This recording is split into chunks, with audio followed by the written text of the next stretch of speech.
আবু হানিফা রাহিমাহুল্লাহ কখনো কোরআন হাদিসের বাহিরে কথা বলতেন না, আর আপনার প্রত্যেকটা কথা কোরআন হাদিসের বাহিরে। আপনার প্রত্যেকটা কথা জাল, আপনার প্রত্যেকটা কথা কোরআনের বিরোধিতা, আপনার প্রত্যেকটা কথা হাদিসের বিরোধিতা। আপনি কোরআনের বিরোধিতা করেন আর চালিয়ে দেন আবু হানিফা রাহিমাহুল্লাহর নামে, আপনি হাদিসের বিরোধিতা করেন আর চালিয়ে দেন আপনি আবু হানিফা রাহিমাহুল্লাহর নামে। আপনি বললেন যে চার মাযহাবের যে কোনো একটা মাযহাব মানে কি বললেন? ফরজ। আচ্ছা, ফরজ বলা কি চারটিখানি ব্যাপার? কি বলেন আপনি? আমি ফরজ বলেছি না আপনারা বলেছেন? আপনারা বলেছেন, আমি কিন্তু বলি নাই। সমাজে এটাই প্রচলিত আছে। তো ফরজ বলা এটা চারটিখানি ব্যাপার।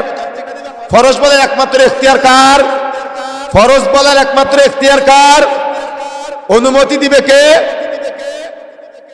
দুনিয়াতে এই অনুমোদনের প্রচার করবে কে? হ্যাঁ,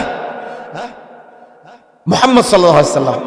তাহলে ফরজ করার একমাত্র এখতিয়ার কার? মাধ্যমটাকে। তাহলে মুহাম্মদ সাল্লাল্লাহু আলাইহি ওয়াসাল্লাম মারা যাওয়ার পরে ফরজ হওয়ার কোনো সম্ভাবনা আছে? কথা বলতেছেন না কেন? আছে? ফরজ হওয়ার সম্ভাবনা আছে? নাই। তাহলে আমরা একটু হিসাব করি। আচ্ছা, রাসূলুল্লাহ সাল্লাল্লাহু আলাইহি ওয়াসাল্লাম মারা গিয়েছেন কত হিজরিতে? হ্যাঁ, 11 হিজরির প্রথম দ্বিতীয় তারিখে। কত হিজরিতে? গণনার ক্ষেত্রে অনেকে দশম হিজরি বলেছেন। তাহলে রাসূলুল্লাহ সাল্লাল্লাহু আলাইহি ওয়াসাল্লাম মারা গেছেন কত হিজরিতে? দশম হিজরিতে ধরেন আপনি, 2 দিনের কম বেশি। তো রাসূলুল্লাহ সাল্লাল্লাহু আলাইহি ওয়াসাল্লাম মারা গিয়েছেন দশম হিজরিতে, আর ইমাম আবু হানিফা রাহিমাহুল্লাহর জন্ম হলো 80 হিজরিতে। বলেন তো মাঝখানে কত বছরের পার্থক্য? যুবক ভাইয়েরা আপনারা কথা বলতেছেন না কেন? নাকি বুঝেন না? কত বছরের পার্থক্য মাঝখানে? 70 বছরের পার্থক্য। আচ্ছা বলেন তো, আবু হানিফা রাহিমাহুল্লাহর জন্মের আগে হানাফি মাযহাবের জন্ম নাকি তার জন্মের পর হানাফি মাযহাবের জন্ম? হ্যাঁ, কার জন্মের পরে? নিঃসন্দেহে আবু হানিফা রাহিমাহুল্লাহর জন্মের পরে। তা না হলে তার নামে কিভাবে নামকরণ করা হয়? এখন যদি আমি একটু অঙ্ক করি যে রাসূলুল্লাহ সাল্লাল্লাহু আলাইহি ওয়াসাল্লাম মারা গিয়েছেন দশম হিজরিতে, তাহলে দশম হিজরিতে ওহী বন্ধ, তাই না? দশম হিজরিতে কি? দশম হিজরির পরে ওহী চালু হওয়ার কোনো সম্ভাবনা আছে নাকি? ওহী চালু হওয়ার কোনো সম্ভাবনা আছে? তো রাসূল মারা গিয়েছেন দশম হিজরিতে, তাহলে দশম হিজরিতে ওহী বন্ধ। তাহলে দশম হিজরিতে ওহী বন্ধ। রাসূল মারা যাওয়ার 70 বছর পরে আবু হানিফা রাহিমাহুল্লাহর জন্ম। তাহলে আবু হানিফা রাহিমাহুল্লাহর জন্মের পরে যদি হানাফি মাযহাবের জন্ম হয়, আর রাসূল মারা যাওয়ার পরে যদি ওহী বন্ধ হয়ে যায়, তাহলে মাযহাবটা ফরজ করলো কে? কোরআন মাজিদের কোথায় ফরজ করা হয়েছে আর হাদিসের কোথায় ফরজ করা হয়েছে? মাইকের আওয়াজ যতদূর পর্যন্ত যাচ্ছে আমি আজকে বলে গেলাম, আপনি দলিল দেন আমাকে। কি তাহলে ফরজ বলার অনুমতি লাগবে না? দলিল লাগবে না? তা আপনি যে ফরজ বললেন কোথায় পেয়েছেন আপনি? কে ফরজ করেছে? আল্লাহ রাব্বুল আলামিন ফরজ করেছে, রাসূলুল্লাহ সাল্লাল্লাহু আলাইহি ওয়াসাল্লাম অনুমোদন দিয়েছে। তাহলে ফরজ করলো কে? আমার কথা কি বুঝতে পারতেছেন? এখন যদি আমার কথা ভুল হয় তাহলে আপনি বলেন, এখনই বলেন আপনি যে আমি ভুল বলেছি। যদি আমার কথা মনে হয় ভুল, আপনার কাছে ফরজ হওয়ার দলিল থাকে, তো আপনি দলিল দেন। অন্য ডান বাম থেকে কোনো কিছু টেনে নিয়ে আসবেন না, অন্য ডান বাম থেকে কোনো কিছু বলবেন, কারণ আপনি ফরজ বলেছেন।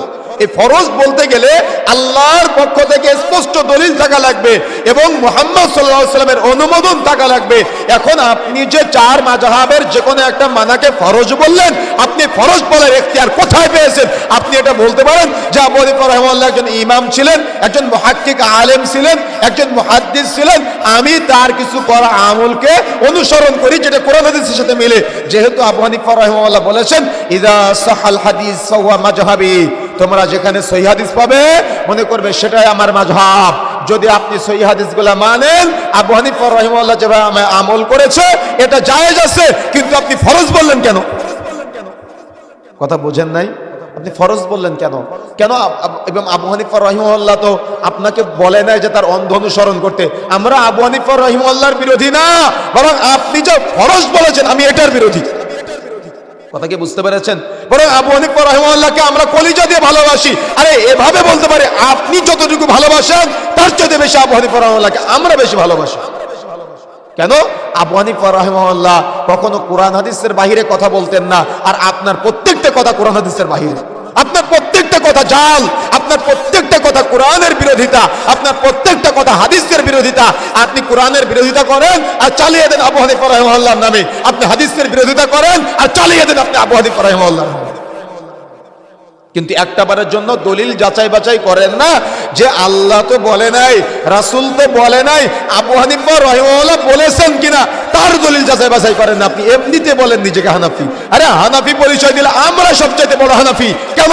আবু হানিফা রাহিমাহুল্লাহর কথাকে আমরা সবচাইতে বেশি মানি। কথা বুঝেন নাই?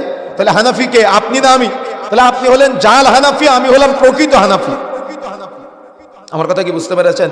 কেন আবু হানিফা রাহিমাহুল্লাহ বলেছেন ইদা সাহাল হাদিস ফাহুয়া মাযহাবি, তোমরা যেখানে সহিহ হাদিস পাবে সেটাই আমার রাস্তা, সেটাই আমার মাযহাব। সুতরাং আমি আপনার মাযহাবের বিরোধিতা করতেছি না, বরং বলতে চাচ্ছি আবু হানিফা রাহিমাহুল্লাহ যেটা বলেছে আপনি সেটাই মানেন। আপনি কোরআন ও সহিহ হাদিসের নিকটবর্তী হয়ে আসেন, তাহলে জায়েজ, কিন্তু আপনি ফরজ বলতে পারবেন না।